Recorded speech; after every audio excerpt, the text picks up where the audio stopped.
こんにちは。今回は身寄りのない高齢者への支援制度について解説します。2026年4月3日、政府はこの問題に対応するため、社会福祉法などの改正案を閣議決定しました。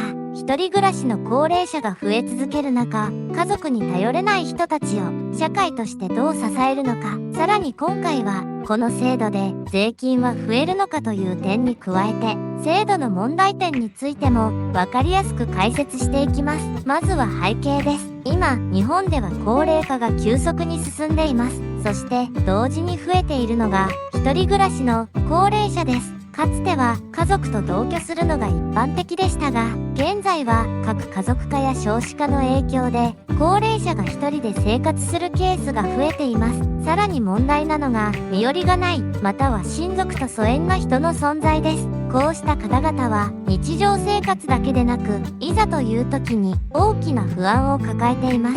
例えば病気で倒れたらどうするのか、入院の手続きは誰がやるのか、亡くなった後の手続きはどうなるのか。これまでは家族が担っていた役割を担う人がいないケースが増えているのです。ここで具体的なイメージをしてみましょう。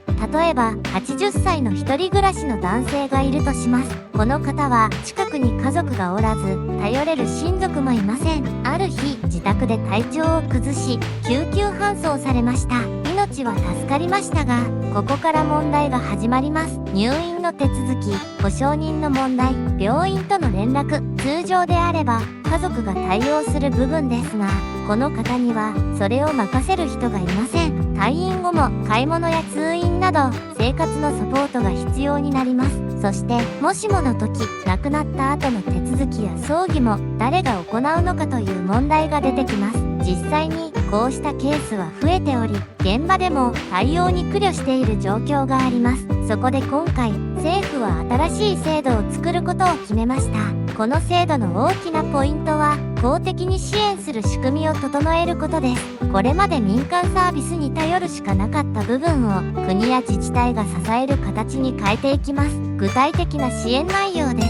一つ目は日常生活のサポートです。買い物や掃除など生活の困りごとを支援します。二つ目は入院時のサポートです。手続きや連絡などを公的に支えます。三つ目は葬儀や死後の手続きの支援です。最後まで安心できる仕組みを整えます。これらの支援は今後無料または低額で利用できる形が検討されています。ただし具体的な条件や対象範囲は今後の制度設計で決まっていく見込みです。ここで一つ海外の状況も見てみましょう。例えば北欧の国スウェーデンでは高齢者福祉は非常に充実しています。一人暮らしの高齢者に対して自治体が訪問支援や生活サポートを行うのが一般的です。一方でアメリカでは民間サービスや保険に頼る部分が大きく、支援の格差が生まれやすいという課題があります。日本はその中間の立ち位置で支援を広げようとしている段階です。ここからが気になるポイントです。この制度で税金は増えるのでしょうか？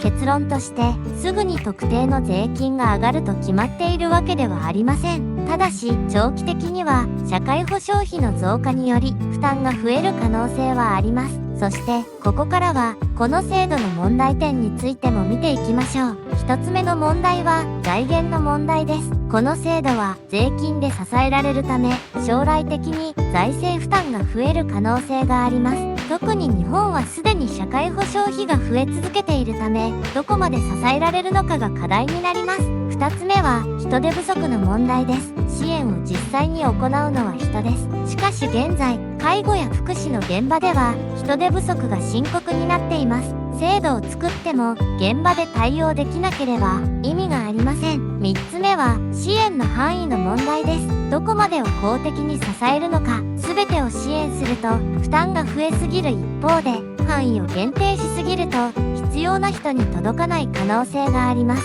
このバランスは非常に難しいポイントです。4つ目はモラルハザードの懸念です。公的支援が充実すると、本来は自分で準備できる人まで制度に頼ってしまう可能性があります。これによって制度の負担がさらに増えるリスクもあります。つまりこの制度は非常に重要で必要な一方で、運用の難しさも抱えているということです。この制度が目指しているのは、誰も取り残さない社会です。家族がいなくても安心して生活できること、そして人生の最後まで尊厳が守られることです。一方で、そのためのコストをどう負担するのか、これはこれからの社会全体の課題になります。今回の内容をまとめます。身寄りのない高齢者が増えている。政府が新しい支援制度を決定した。日常生活、入院、葬儀まで支援する。海外でも対応は進んでいるが、形は様々。すぐ増税ではないが、将来的な負担増の可能性はある。そして、制度には課題も存在する。この制度について、あなたはどう思いますか？必要な支援だと思いますか？それとも税負担や制度の課題が気になりますか？ぜひコメント欄で意見を教えてください。ご視聴ありがとうございました。チャンネル登録と高評価もよろしくお願いします。